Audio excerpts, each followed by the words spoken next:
c'était des chapitres assez simples de choses qui étaient observables, hein, sur l'échantillon, dans le paysage, hein, les édifices volcaniques, etc.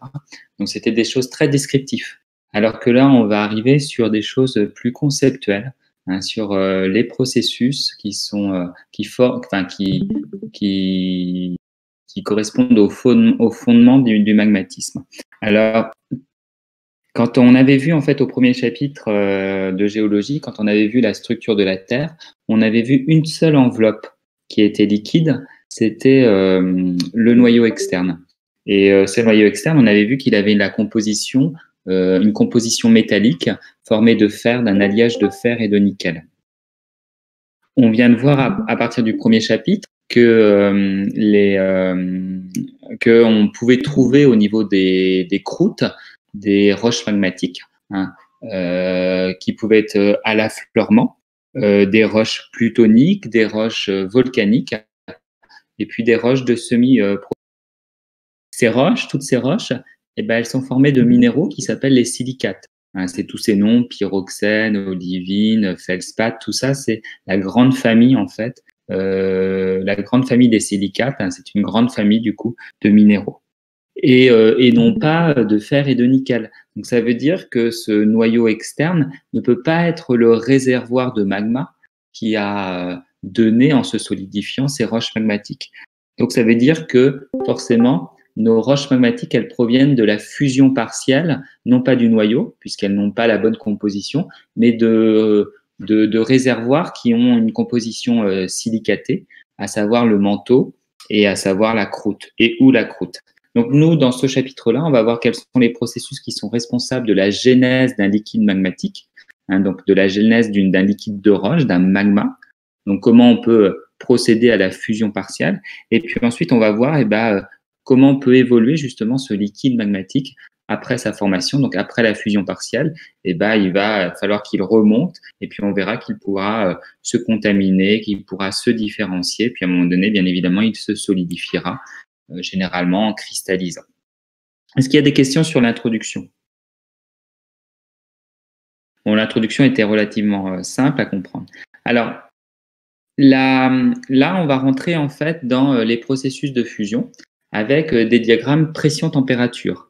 Alors, quand on parle de pression, là, je suis à la diapositive numéro 3, hein, quand on parle de pression, on peut donner un équivalent en profondeur, hein, puisque quand je prends un point dans le globe terrestre, ce point, il est à une certaine pression, qu'on appelle une pression lithostatique, tout simplement parce qu'il a au-dessus de lui une colonne de roche. Donc, en fin de compte, la pression, elle est fonction de la profondeur et vice-versa.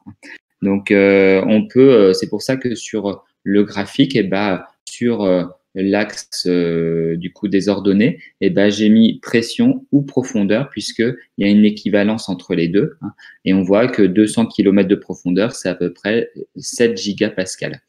L'autre axe, donc l'axe des abscisses, c'est la température, hein, donc ici, on va de 0 jusqu'à 2000 degrés. Pour faire fondre en fait une roche, il va falloir atteindre il va falloir atteindre des conditions de pression-température pour commencer à avoir les premières gouttes de liquide. Et en fait, ces conditions qui vont permettre d'obtenir le début de la fusion, elles sont marquées par ce qu'on appelle le solidus. Donc ici, dans ce diagramme, vous avez deux courbes. Une courbe, excusez-moi, qui s'appelle le solidus anhydre. Ça veut dire en fait que on considère en fait une roche qui va fondre, qui est pas constituée en fait d'eau, hein, anhydre. Et ici, le diagramme qu'on va construire, c'est le diagramme des péridotite. Donc on va prendre en considération une roche-mère qui serait une péridotite, puisqu'on verra, hein, c'est l'essentiel c'est pour beaucoup de contextes magmatiques, la roche-mère qui a fondu. Donc, en fin de compte, ce diapositive du coup numéro 4, ce solidus, il délimite, il sépare deux domaines de conditions pression-température. Ici, à ma gauche, des conditions du coup qui ne permettent pas la fusion. Ça veut dire que ma péridotite, elle est entièrement solide. Et par contre, quand je suis du coup à la droite du solidus, quand j'ai dépassé finalement le solidus, et ben là, on va commencer la fusion. Ça veut dire que là, cette fois-ci, on a des gouttes de liquide. Donc, on a du magma qui est en train d'apparaître et il reste encore du solide. La fusion n'est pas totale. Donc, on a ici un mélange entre une phase liquide et une phase solide. Donc, dans votre cours, j'ai mis que le solidus, en fait, c'était une courbe qui sépare deux domaines pression-température. Un domaine où le matériel est uniquement solide et un domaine où on a un mélange de solide et de liquide. Donc, si je franchis comme ceci, dans ce sens-là, donc de la gauche vers la droite, le solidus. On pourrait dire aussi du bas vers le haut, le solidus. Et ben, ça veut dire que je commence la fusion. Donc, la fusion débute et un magma apparaît. Par contre, quand je vais passer le solidus du bas vers le haut, ou du haut, excusez-moi, vers le bas, et de la droite vers la gauche, ou de la droite vers la gauche, et ben ici, je vais en fait solidifier les dernières gouttes de magma et donc du coup je vais entièrement solidifier du coup mon magma. La solidification est terminée. Est-ce qu'il y a des questions sur cette notion de solidus? Deuxième courbe qui apparaît, document page 5, diapositive numéro 5. Là, on a fait apparaître une deuxième courbe, c'est le liquidus. Et ben, ce liquidus, en fait, ça va marquer ça va séparer deux domaines. Le domaine qu'on connaissait déjà, qui était du coup à la gauche du liquidus, un domaine où on a un mélange de liquide et de solide. Et de l'autre côté, un domaine où en fait la fusion a été totale. Et donc là, on n'a plus que du liquide. Donc, en fin de compte, mon liquidus, c'est une courbe qui sépare deux domaines. Un domaine où on a un mélange liquide-solide et un domaine où, de l'autre côté, on n'a que du liquide. Donc, cette courbe, elle marque en fait la fusion totale. Donc, ça veut dire que là, à ce moment-là, je me déplace de la gauche vers la droite ou du bas vers le haut pour avoir du coup passé du domaine liquide-solide au domaine purement liquide. Donc, ça va marquer du coup la fusion totale. Ou alors, si je vais dans l'autre sens, si je vais de la droite vers la gauche, et ben là, je vais commencer à avoir les premiers grains solides, les premiers cristaux. Donc, ça veut dire que c'est ma courbe qui va marquer le début de la solidification, autrement dit, le début notamment de la cristallisation. Alors, il y aura cristallisation ou pas. On va solidifier en formant des cristaux. Ça va dépendre de la vitesse de refroidissement. Si je fais une vitesse de refroidissement très très rapide, je vais avoir une solidification sans cristallisation. Je vais obtenir du verre. Si par contre le refroidissement a lieu lentement, on va avoir le temps de former une cristallisation. D'accord? Donc, on peut obtenir cette cristallisation effectivement en refroidissement. On pourrait envisager aussi en augmentant la pression. Bon, ça n'existera pas en fait sur Terre. Est-ce qu'il y a des questions sur ce liquidus? Donc voilà, c'était des notions normalement que vous aviez déjà abordées au lycée, notamment en première. Et en terminale aussi avec la subduction. Donc là, la diapositive numéro 6, elle résume justement ces différents domaines, ces trois domaines qui sont séparés par ces deux courbes. Donc à gauche de mon solidus, j'ai que du solide. Donc ma péridotite, elle est entièrement solide, formée de minéraux, de l'olivine, des feldspaths plagioclases par exemple, et des pyroxènes. Entre les deux courbes, le liquidus et le solidus, on a un mélange de solide et de liquide. Donc, il y a du solide et il y a du liquide en même temps. Et enfin, la dernière, de l'autre côté, le dernier domaine, c'est entièrement liquide. Donc là, on a du magma. Ma péridotite serait entièrement fondue, ce qui n'existera pas en fait sur Terre. Alors, troisième notion importante, c'est le géotherme. C'est une notion qu'on avait déjà vue en fait lors du premier chapitre. Je suis à la diapositive numéro 7 on avait tracé le géotherme dans le chapitre G1.2. On avait vu la notion de points d'ancrage, des points d'ancrage qui étaient réels et d'autres, on avait des points qu'on extrapolait. On avait du coup tracé ce géotherme et on l'avait tracé dans le cadre du PREM. PREM, je vous rappelle que c'est le modèle que l'on retient de structure de la Terre, un modèle radial, Primary Earth Model. Donc, un premier modèle en fait de la structure interne de la Terre. Et donc, ce PREMS, il définit des enveloppes avec des discontinuités que vous devez connaître par cœur.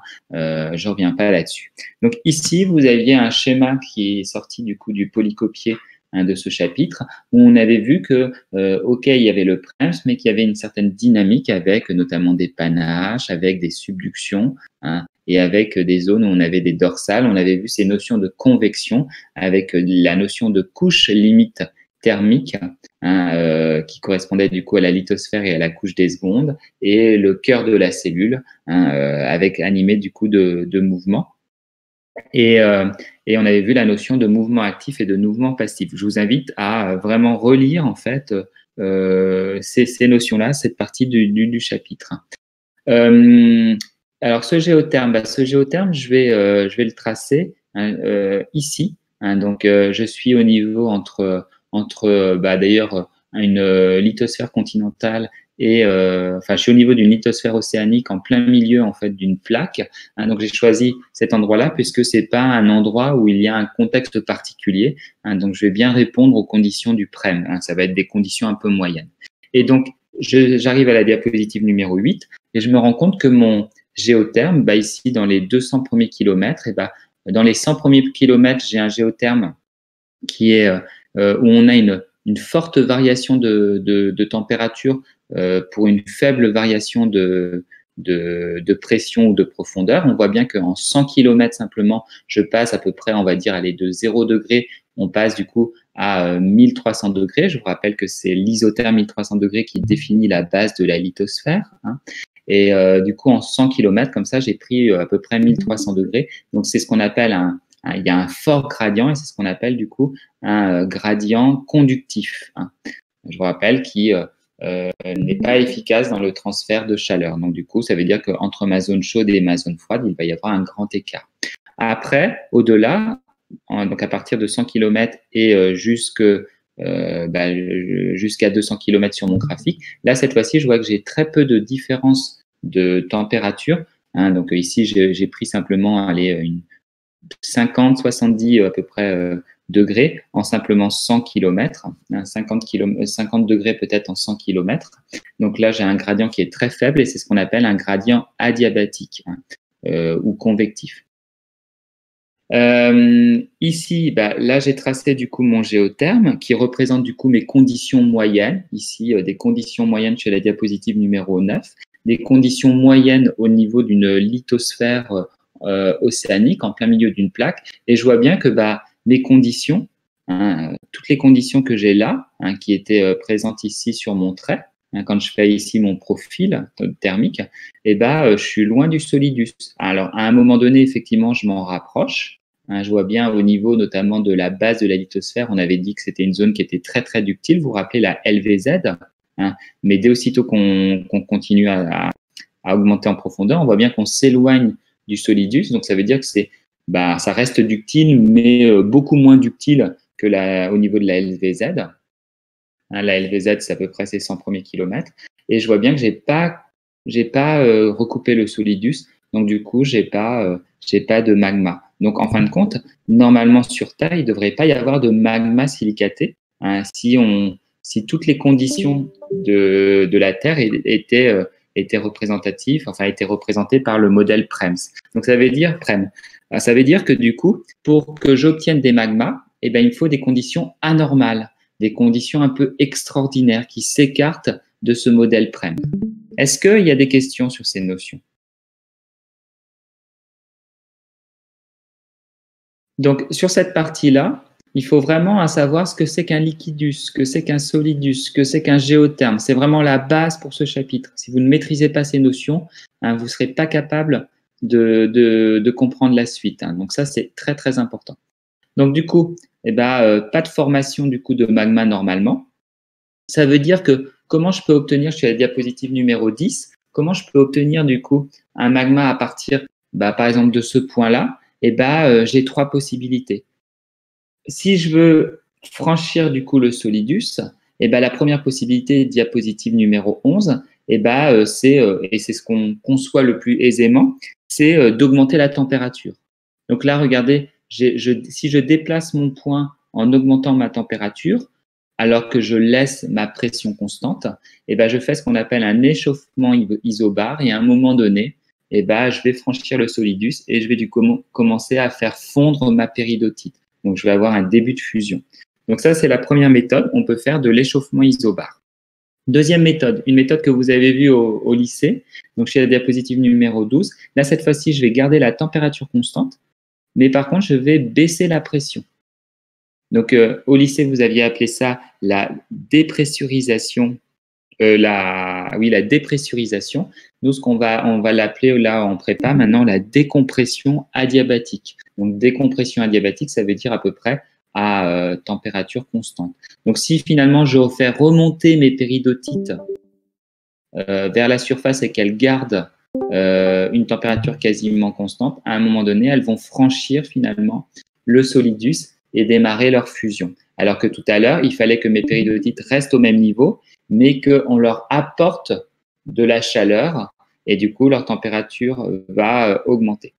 Dernière possibilité de fusion, troisième méthode de fusion, eh ben, c'est que le point reste au même niveau. Donc, je vais pas changer ni la pression ni la température. Par contre, je vais changer en fait ma roche-mère. Et ici, j'ai considéré un solidus anhydre et vous aviez vu en fait, sur la diapositive numéro 13, vous aviez vu en fait au lycée qu'en terminale, que cette péridotite, parfois, elle pouvait être hydratée. C'était dans le contexte, par exemple, de la subduction. Et si je mets de l'eau dans ma péridotite, eh ben, je vais passer sur un solidus qui ne sera plus anhydre, mais hydraté. Et ça va déplacer ce solidus vers, du coup, vers la gauche. Et ça va permettre de recouper le géotherme et donc, du coup, d'avoir une fusion. En gros, l'eau va faire baisser le point de fusion de ma péridotite. Il faut plus du tout la même énergie, il faut moins d'énergie pour commencer à faire fondre du coup la péridotite. Un exemple pour illustrer ça, bah, quand vous faites du caramel en fait dans une casserole, si vous mettez pas d'eau, le caramel il vient très tardivement. Par contre, ce qu'on met l'habitude, c'est qu'on met un tout petit peu d'eau et du coup ça initie la fusion et le caramel du coup arrive beaucoup plus rapidement. Est-ce qu'il y a des questions? Alors, quelques mots de vocabulaire donc, pour la suite. Hein, donc, la fusion, en fait, sur la Terre, elle ne sera jamais totale. Ça veut dire qu'on n'atteindra jamais le liquidus. Un grand maximum, les taux de fusion maximum, là, actuellement, c'est 30% hein, au niveau des parties les plus actives des dorsales rapides, hein, comme la dorsale Est-Pacifique. La roche qui subit la fusion partielle, comme par exemple la péridotite, eh ben, c'est parce on va appeler ça le solide initial ou la roche-mère. Quand on va faire une fusion partielle, bah forcément, il va rester du solide, hein, puisqu'on fait une fusion partielle.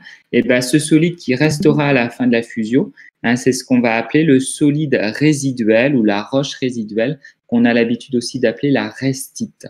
Et enfin, le liquide que j'ai obtenu par fusion, ça s'appelle le liquide primaire ou le magma primaire. Alors, ce qu'on va étudier, bah, c'est le contexte justement à l'aplomb d'un point chaud. Et on va voir qu'il y a essentiellement une décompression adiabatique et parfois il peut y avoir un échauffement isobare.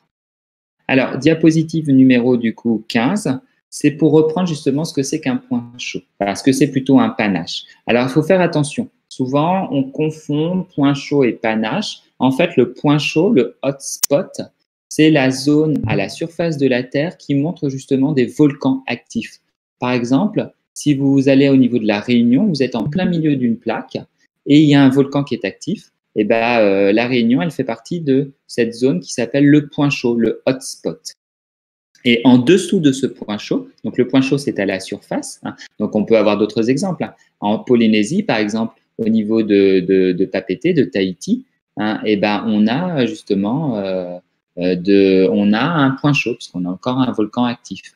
On peut prendre aussi Hawaï. Hawaï, on est en plein milieu de la plaque pacifique et on est dans une zone où il y a un volcan actif. Donc, on est au niveau d'un point chaud, d'un hotspot. Et en dessous de chacun de ces zones-là, il y a ce qu'on appelle un panache, ce que les Anglais appellent un plume. Et ce panache, on peut les modéliser. Alors ici, ce sont deux scientifiques qui, en 1990, ont travaillé en fait sur un sirop de glucose chauffé. Donc, dans une sorte de sirop de glucose, ils chauffent en bas de leur cuve, si vous voulez, en un point donné. Et vous avez du coup une remontée du sirop de glucose chauffé sous la forme du coup d'un panache. Et ils ont analysé en fait ils ont filmé du coup leur expérience avec une caméra spéciale qui du coup permettait d'analyser les variations thermiques. Donc les niveaux de gris en fait c'est le côté température, côté chaleur. Ça mesurait la température plutôt du milieu. Et donc on voit, vous avez fait ça sûrement pour certains cette expérience un équivalent de cette expérience en lycée, où vous aviez pris de l'huile colorée qui était en bas du bécher. Et au-dessus, on avait mis une grosse tranche d'huile non colorée et on chauffe avec une bougie chauffe-plat et on voit la montée comme ça d'un panache d'huile colorée dans l'huile non colorée. Donc, c'est à peu près l'équivalent. Par contre, ici, sur cette expérience-là, ce sirop de glucose, il est plus représentatif que l'huile de la rhéologie, en fait, du comportement ductile de l'asténosphère et du manteau inférieur. Et on voit en fait que lors de l'ascension du panache, on a une tête qui est plus volumineuse et suit une queue qui est beaucoup plus fine. Et on voit que quand le panache ici de sirop de glucose arrive en surface, alors en surface, on voit pas très bien, mais on voit une petite zone noire. En fait, il y avait une surface dure qui était au-dessus et qui représentait du coup la lithosphère. Et on voit du coup que la tête du panache, elle s'étale. Elle vient buter contre du coup cette surface et elle s'étale progressivement en dessous ici de cette surface qui représente du coup la lithosphère rigide. Est-ce qu'il y a des questions sur ça, sur la notion du coup de panache qui va donner au-dessus du coup un point chaud? Alors, grâce à la tomographie sismique, je vous rappelle que c'est des données de terrain, on mesure la vitesse des ondes sismiques et on se rend compte que dans certains endroits, la vitesse est soit supérieure ou soit inférieure par rapport à la vitesse donnée par le PREM. On parle d'anomalies de vitesse et on avait vu que les anomalies qui étaient négatives, donc ça veut dire que les ondes sismiques ont été plus lentement que prévu, c'est-à-dire qu'elles ont traversé des zones qui sont interprétées comme étant plus chaudes, et vice-versa, si on a une anomalie positive qui sont interprétées comme des zones plus froides, grâce à cette tomographie sismique, on peut justement déterminer, on peut visualiser véritablement la présence de ces têtes et de ces queues au niveau du coup de l'asténosphère et du manteau inférieur. Et les diamètres d'une tête, le diamètre d'une tête de panache, c'est entre 500 et 3000 km pour les panaches les plus puissants. Et la queue, elle est entre 100 et 200 selon la puissance du panache. Alors, ce panache, en fait, c'est du matériel qui est venu. Alors, si je reprends la diapositive numéro 7, ce panache, en fait, on voit là, ont été représentés 3 panaches et on voit qu'ils sont partis de cette couche, la couche des secondes, et qui viennent du coup buter du coup sur la lithosphère et s'étaler. Même d'ailleurs, la tête, l'étalement va être un peu embarqué à cause de la lithosphère par frottement. Et ces panaches, ils peuvent partir de la couche des secondes. Il y en a certains qui partent aussi au niveau de la limite entre le manteau inférieur et le manteau supérieur qui est à 670 km. Et ce panache, c'est du matériel. Attention, tout ce qui a été représenté en jaune ici, ce n'est pas du magma. C'est du matériel qui est solide. Je vous rappelle que tout ce qui a été représenté ici en vert clair, c'est du matériel qui est solide mais ductile, un peu comme votre camembert bien fait là et qui coule, on dit qu'il flue. Donc ça veut dire qu'on peut avoir du mouvement avec du matériel solide, mais qui est fluide, qui n'est pas visqueux, qui est en tout cas pas rigide, mais qui est plutôt ductile. Et par contre, les petites zones qui sont en rouge sur votre schéma, eh ben, ce sont les zones où il va y avoir du magma. Donc, on voit bien que le magma, c'est vraiment quelque chose de relativement exceptionnel, hein, très peu présent sur Terre. Donc voilà, donc notre panache, c'est une remontée du coup de matériel solide, hein, et j'arrive à la diapositive 16, de matériel solide sous la forme d'une colonne, et cette colonne, eh ben, elle démarre, elle part de la couche des secondes, hein, et elle remonte comme ça jusqu'à buter contre la lithosphère. Donc on est d'accord, c'est une couche, d'accord, une colonne solide ductile qui monte, et bien évidemment qui arrive d'une zone profonde qui est très chaude. Donc ici, diapositive numéro 16, eh ben, on voit ici, ont été représentés du coup la lithosphère. Il faut faire attention à l'échelle, on n'est plus du tout à la même échelle que le schéma précédent. Ici, regardez, j'ai allé à peu près tout au plus, on va dire 250 km. Hein, donc je suis loin d'atteindre du coup la couche des secondes qui est le point de départ du panache. Hein.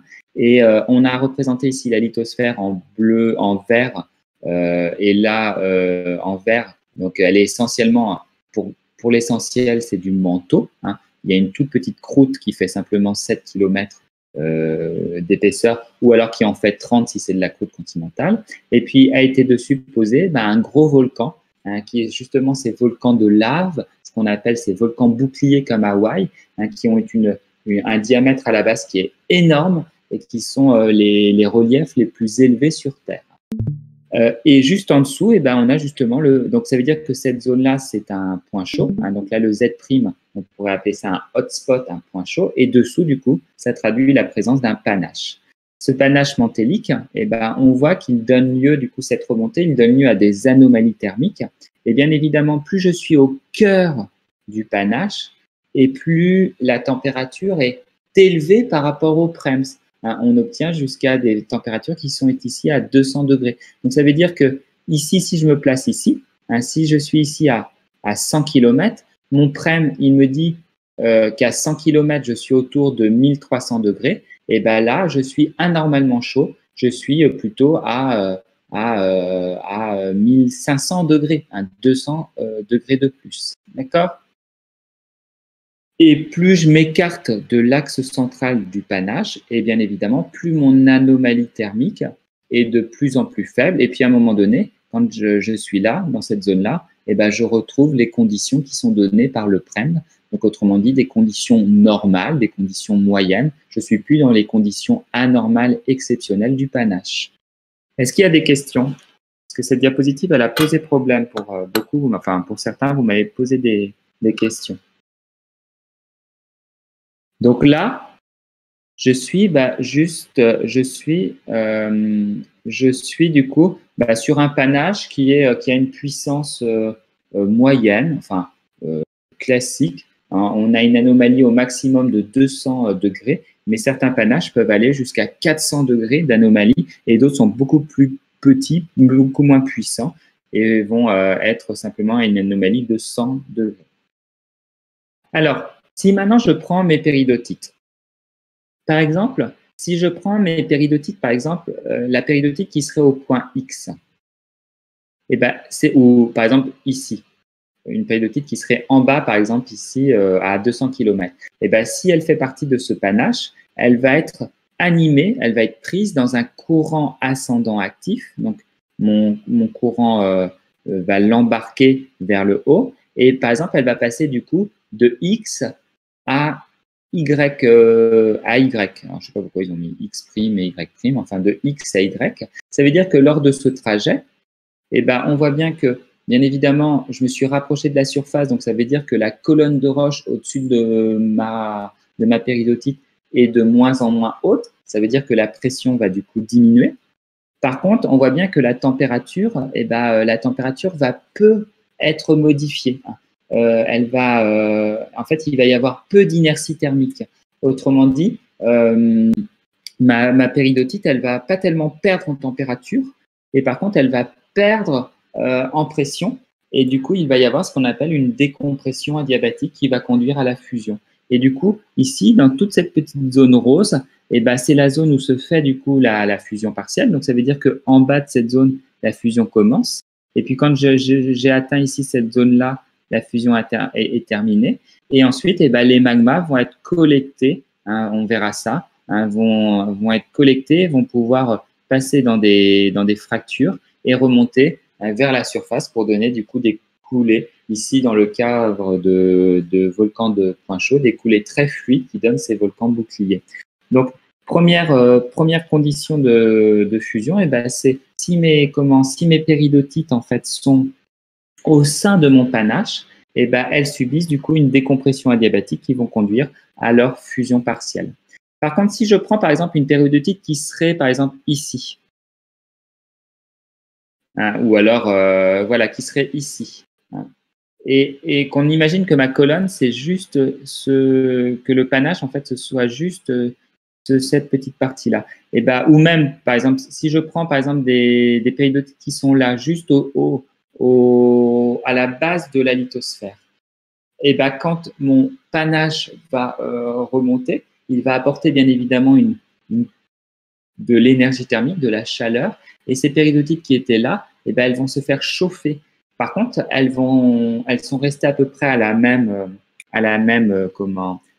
profondeur, et donc du coup, bah, leur profondeur reste la même, mais leur température va augmenter et elles vont subir ce qu'on appelle un échauffement isobare et elles vont pouvoir aussi fondre, c'est ce qu'on appelle la fusion induite.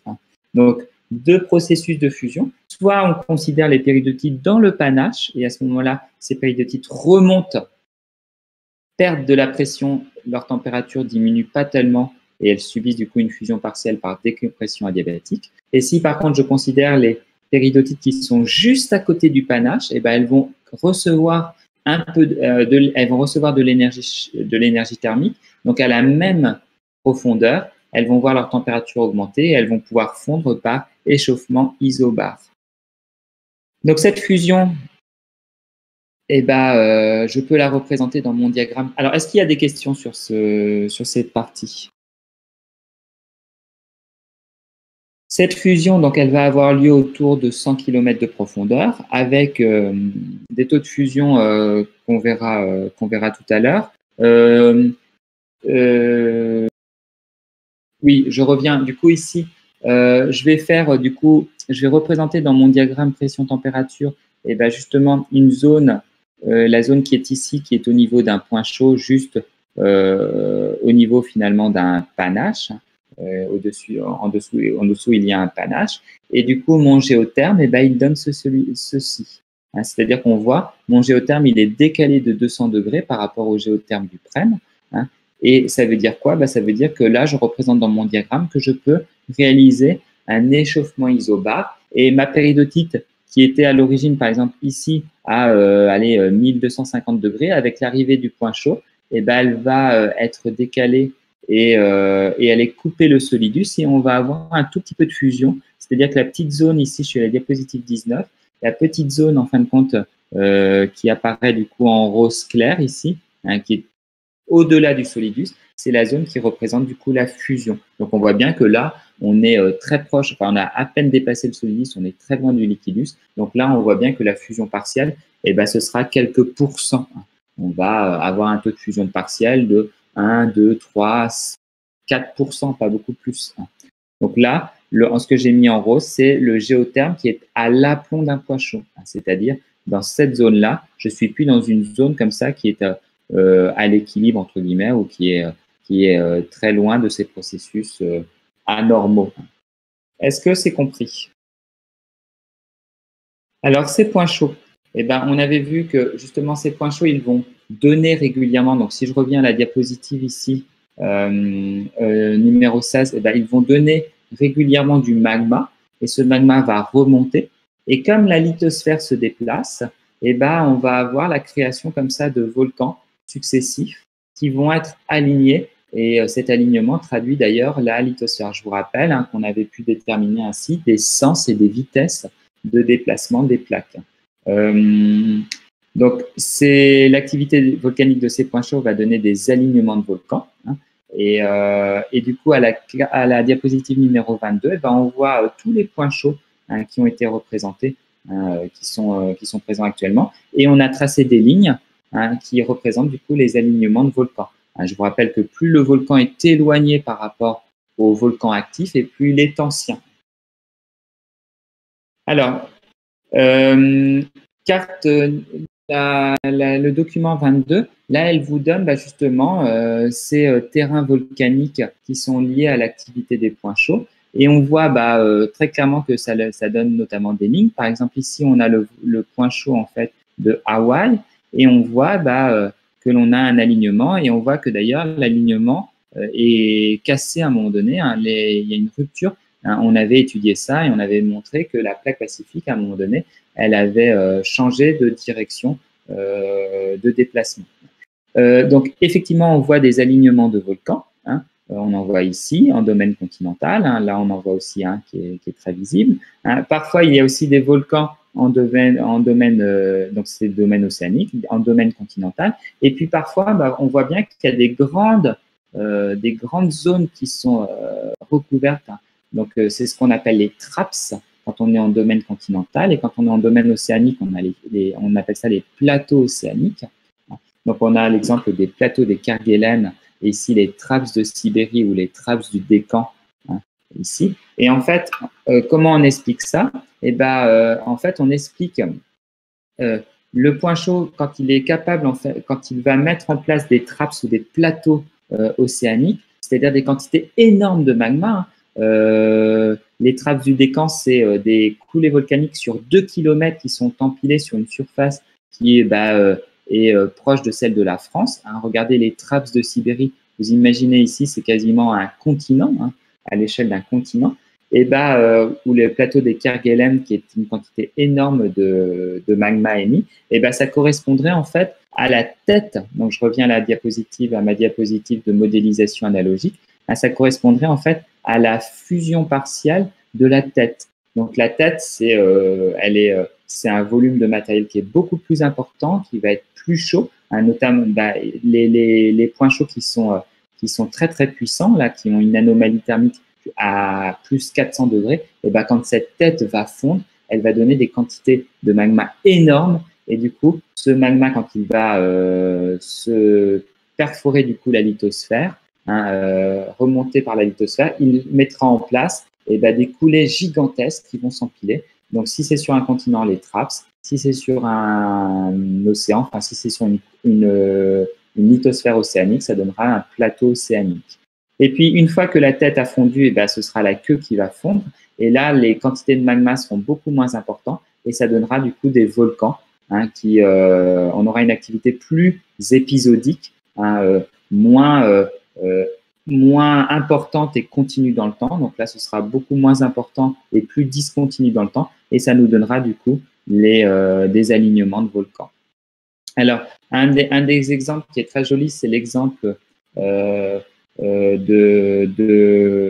l'Atlantique Sud. En fait, initialement, je vous rappelle que, d'ailleurs, Wegener l'avait montré, hein, que il y a 240 millions d'années, en fait, il y avait un continent unique qu'on appelait la Pangée. Hein, donc, ça veut dire que l'Amérique du Sud et l'Afrique n'étaient pas différenciées, faisaient partie du même continent. Et en fait, à moins 120 millions d'années, il y a eu un panache qui est arrivé en fait au niveau de cette zone-là et qui a donné des quantités énormes de magma qui ont donné du coup des traps, hein, les traps de Parana et les traps d'Etandeka, hein, donc des traps qu'on trouve en fait là actuellement maintenant au niveau du coup de la côte est du Brésil et ici au niveau de la côte ouest de l'Afrique.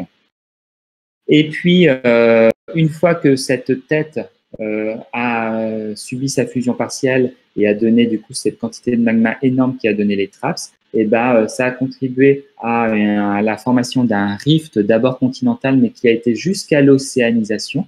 Et on a eu l'installation d'une dorsale et ça a permis du coup l'ouverture de l'Atlantique Sud.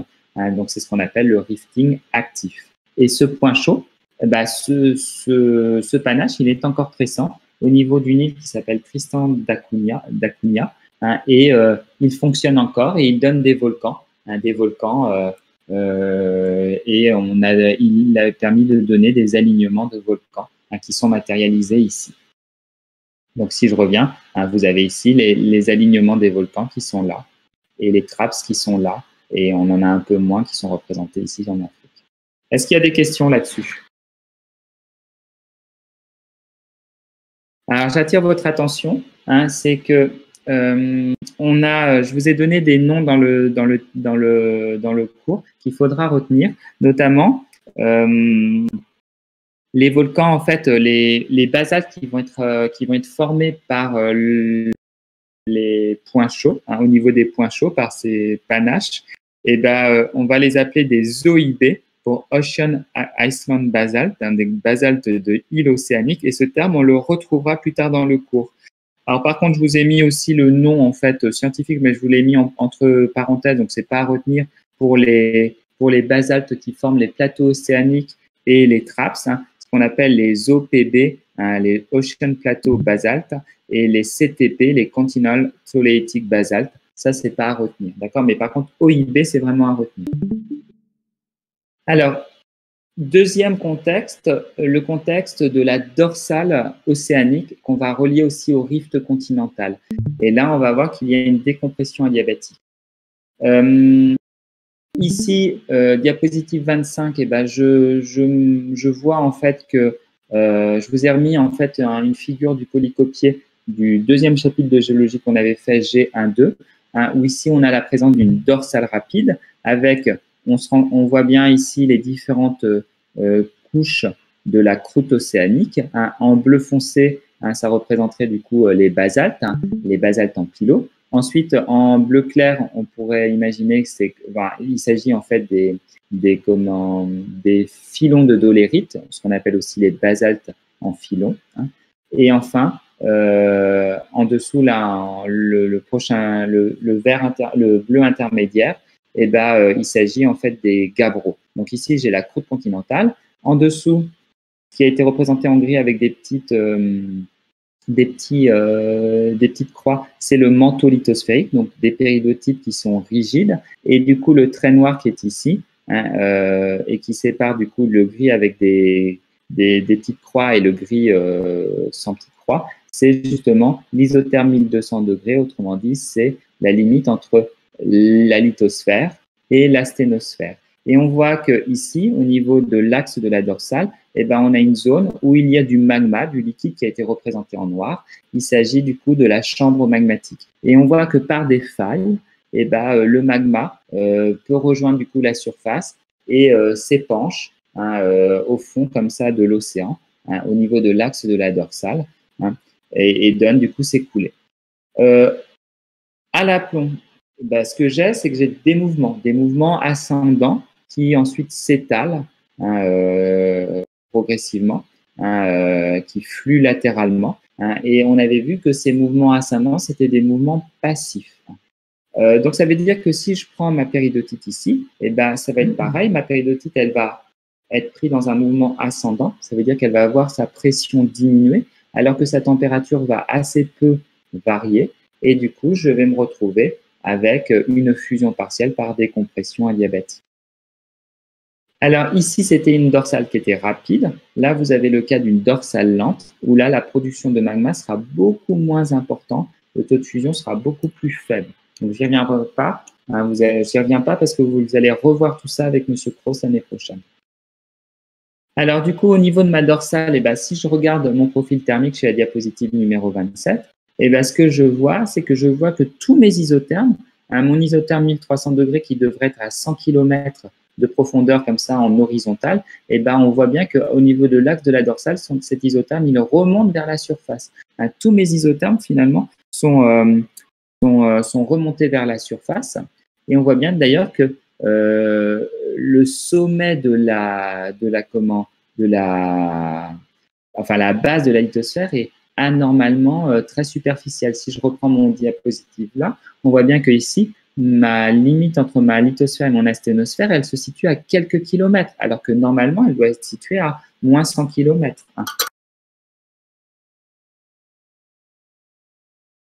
Alors, donc du coup, si je trace le géotherme au niveau comme ça d'une zone de dorsale, donc ici, je vais me placer ici au niveau de l'axe de la dorsale, je me retrouve du coup à continuer mon gradient adiabatique beaucoup plus tardivement. Hein, donc, il ne s'arrête pas du tout à 100 km, mais il continue comme ça jusqu'à quelques kilomètres de profondeur. Par exemple, ici, je l'ai fait jusqu'à 15 km. Et je vois bien que du coup, je me retrouve à recouper le solidus et à faire de la fusion partielle. Et ensuite, je me retrouve avec ici mon gradient du coup conductif. Alors, ça veut dire que du coup ici, je vois bien que par rapport à mon géotherme de mon prem, j'ai décalé mon géotherme vers le haut. J'ai fait ce qu'on appelle une décompression adiabatique. Et je vais avoir une fusion du coup par décompression adiabatique. Donc, si je prends ma péridotite comme ça qui serait dans cette zone-là, d'accord, elle va être prise dans des mouvements ascendants. Et lors de ces mouvements ascendants, à un moment donné, autour de 60 km de profondeur, elle va du coup dépasser le solidus, elle commence sa fusion.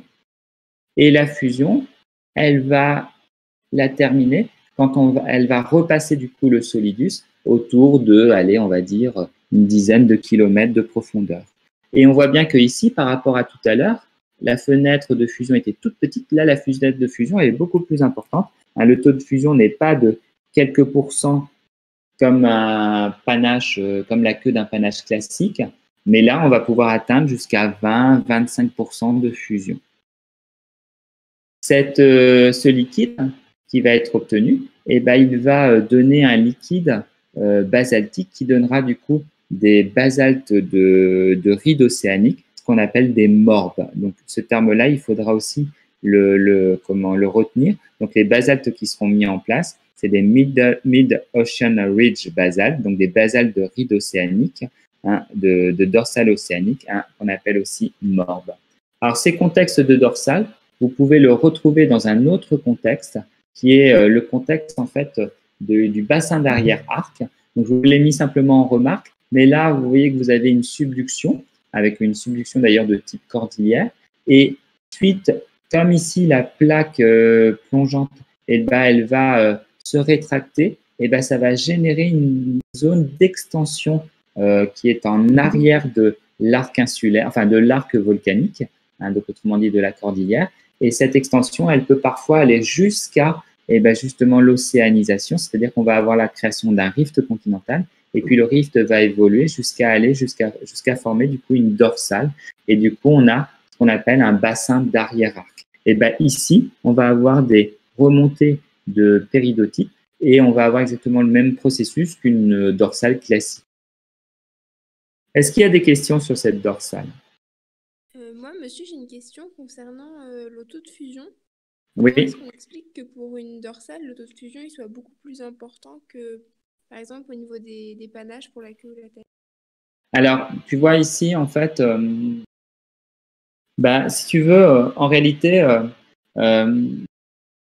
si je reviens à ma diapositive là, ici, en fait, je vais revenir sur celle-ci. En fait, si tu veux, si je reprends mon point qui était à peu près par là, en fait, ce sera beaucoup plus difficile, si tu veux, pour les…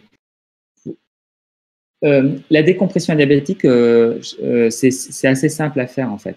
C'est-à-dire que quand tu crées un mouvement ascendant, tu vois, mécaniquement, ta péridotite, elle se rapproche de la surface, elle a de moins en moins de roches au-dessus d'elle, elle va avoir une pression qui va être de plus en plus faible, et donc du coup, la fusion, elle est assez simple à réaliser. Et du coup, tu vois bien que tu vas pouvoir t'éloigner très très facilement en fait du solidus, et du coup, plus je m'éloigne et plus je me rapproche finalement du liquidus, et plus mon taux de fusion partielle va être important. Là, tu vois, pour avoir le même taux de fusion partielle, il faudrait que ma courbe rose, là, je la décale peut-être juste ici. C'est-à-dire que je la rapproche, tu vois, que je la rapproche, que je fasse un apport de chaleur de quasiment plus de 400 ou 500 degrés. Et ça, ce sont des conditions qui sont quasiment pas réalisables par les panaches, tout simplement parce que les panaches n'ont pas assez de puissance. Alors si certains, les plus gros, au niveau de la tête, vont pouvoir faire ça, mais pas la queue. La queue, elle va avoir une anomalie thermique de 100, de 200 degrés, pas beaucoup plus. Donc, les panaches sont capables de le faire, mais c'est pour les panaches les plus puissants et uniquement quand il y aura la fusion partielle de la tête et non pas de la queue. Est-ce que j'ai répondu à ta question? Oui, merci. Alors, est-ce qu'il y a d'autres questions?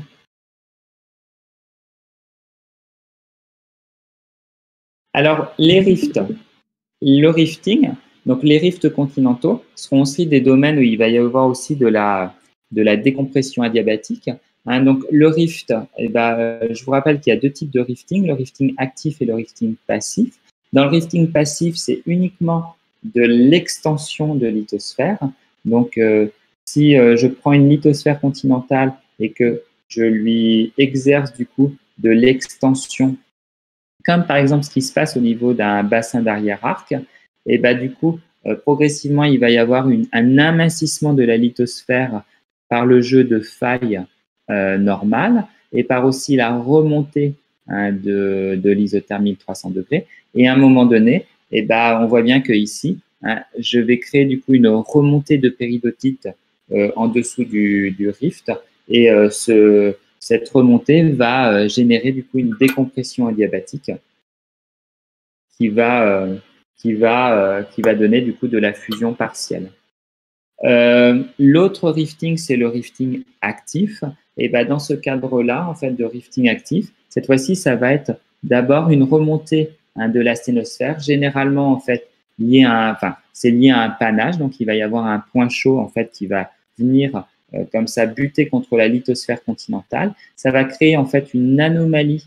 Ça va du coup bien évidemment amincir, les isothermes vont remonter, donc il va y avoir un amincissement de la croûte. Il va y avoir aussi un bombement régional parce que ça crée de la chaleur, donc du coup le matériel est moins dense et donc du coup par le principe d'isostasie, tout ça va remonter et il va y avoir un effondrement aussi du centre qui va donner par des failles normales qui va donner du coup le rift. Et là toujours pareil, et ben, on va pouvoir avoir à cause de la remontée du panache, on va pouvoir avoir et ben justement une fusion par échauffement isobare, hein, fusion induite, mais aussi par remontée adiabatique. Alors, est-ce qu'il y a des questions sur ce point-là, hein, sur justement les rifts et les dorsales?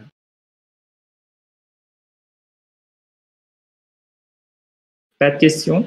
Alors, il est 55. Ouais, j'ai le temps. Je vais faire juste la subduction et on laissera l'anatexie crustale pour demain.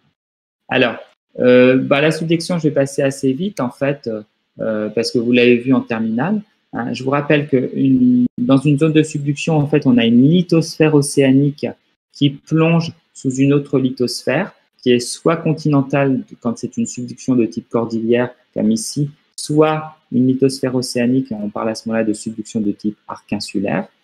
Je vous rappelle que les roches de la croûte océanique, à cause des circulations d'eau, d'ailleurs j'en avais pas parlé, mais c'est ce qu'on appelle l'hydrothermalisme et le fumeur noir. Là, vous voyez bien, je suis à diapositive 25.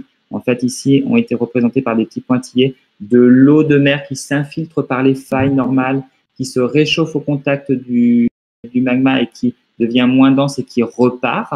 Et ben, cette circulation d'eau, ça va métamorphiser, ça va transformer du coup les gabbros, les basaltes et les dolérites, hein, les basaltes en filons, et ils vont acquérir un faciès métamorphique qu'on appelle le faciès des schistes verts.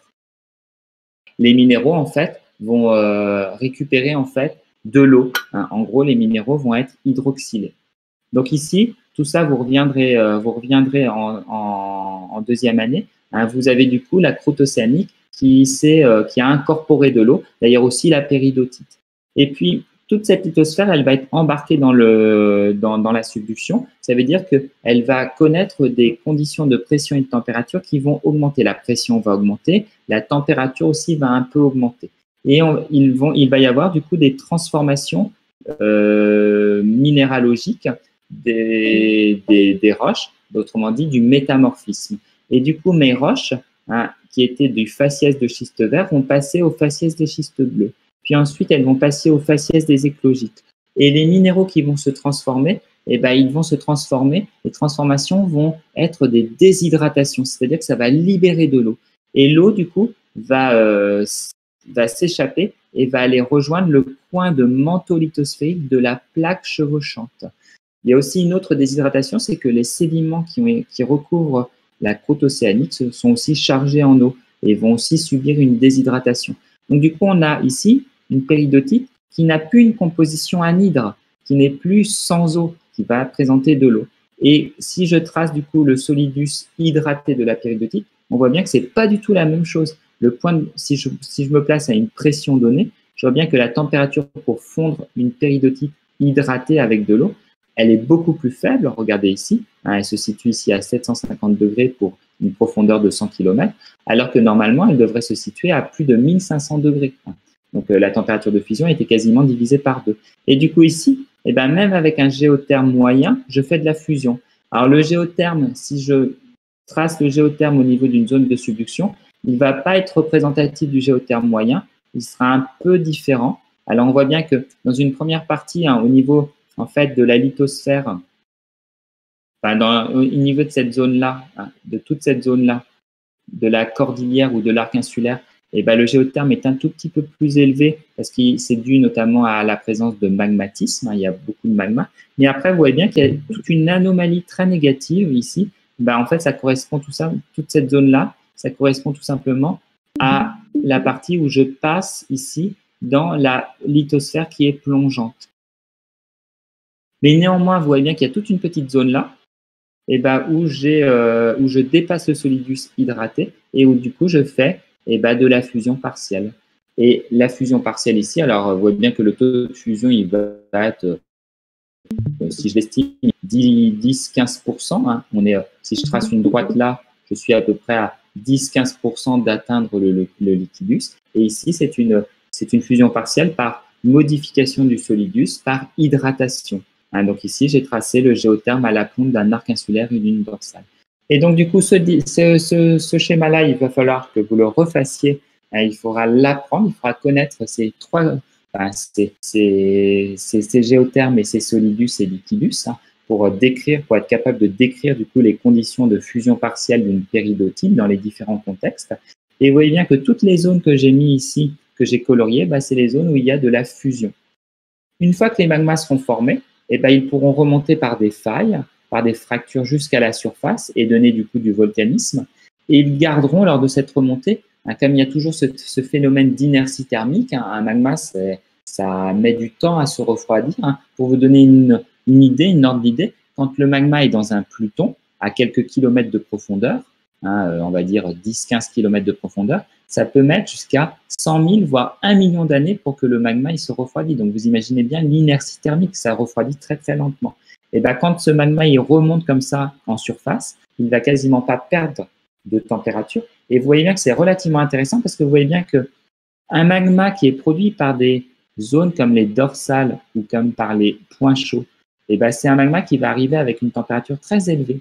Alors qu'au niveau des zones de subduction, là, le magma va arriver avec une température beaucoup plus faible. Et rappelez-vous, on avait dit que plus la température est faible, plus le magma il est visqueux. Et ça vous explique aussi pourquoi on va avoir du coup un volcanisme explosif dans les zones de subduction et non pas dans les zones de point chaud où le magma est très chaud. En plus, il y a une autre chose, c'est que ici, dans les zones de subduction, on voit bien que c'est un solide. On a hydraté la péridotite. Donc, ça veut dire qu'il y a de l'eau qui est rentrée dans le magma et cette eau, elle donnera des gaz. Et on sait bien que plus il y a de gaz dans le magma et plus le caractère sera explosif de l'éruption volcanique. Est-ce qu'il y a des questions?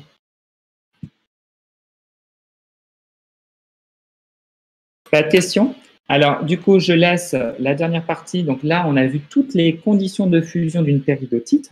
La dernière partie, c'est un contexte un peu particulier, d'ailleurs que vous reviendrez dessus avec Monsieur Cross. Hein, c'est cette fois-ci la fusion de la croûte continentale hein, dans le cadre des chaînes de montagnes, des zones de collision, ce qu'on appelle l'anatexie crustale. Donc ça, j'y reviendrai demain. Et du coup, aujourd'hui, en fait, vous allez voir que vous avez beaucoup moins de cours que hier. Hein. Il y a vraiment une toute petite partie de cours. Par contre, vous avez un exercice à réaliser. Donc, l'énoncé de l'exercice est sur le polycopier hein, et le corriger est sur le diaporama. Et je reste bien évidemment à votre disposition pour répondre à vos questions si vous avez des difficultés.